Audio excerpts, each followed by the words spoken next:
Parshas Vayeitzei, Yud Beis. This is a fascinating word of the Heilige Zera Shimshon.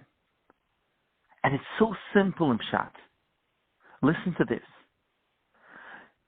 There is a Gemara in Maseches Ksubis, Daf Samach Aleph, Amud Aleph.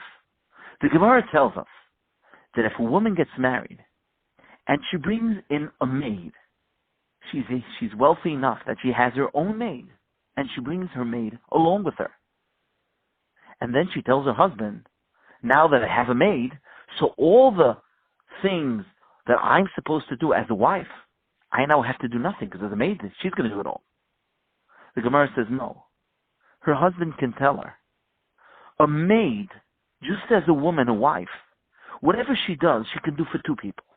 And therefore, when you would do the avodah sabayis, all that you do at home, it's for yourself and you're for your husband. Now that you bought the maid, you bought the shifcha, the maid does everything for herself and for me, the husband. What about you? If you're not going to take your part in the household, jobs and chores, all that needs to be done, then nobody's going to be doing it. Therefore, you yourself have to continue doing all you've done, even if you wouldn't have a maid. Zok the Gemara, what's if she brings in two maids? Not one. She brings in two shvachis, two maidservants. And then her husband says, hey, you have to continue doing all the household chores, all the jobs you're supposed to do. Then the Gemara says that the two shvachis, the two maidservants she brought in, the first one is actually for her husband and she also works for herself. But the second one is already working for her, for the wife. And therefore, the second shifcha, the second maidservant, is actually for herself. Listen to this. Zok the Zera Shimshon Mosek Mitzvah Shmamish Gevaldi.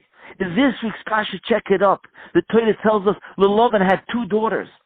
And when he gave his first daughter, his oldest daughter, Leah, he gave her to Yaakov Avinu. The Torah tells us he gave her, together with Leah, he gave also the shifcha of Leah.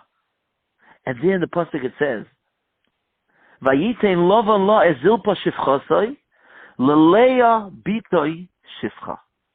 Wonderful. He gave her a maidservant. A maid. And when it comes to Rachel Imenu, the Torah tells us one more word.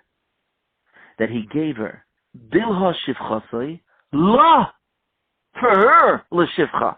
So the Zera Shimshon is not sweet. This first one was only a shifcha, but it wasn't for Leah, because the shifcha works for herself and for her husband.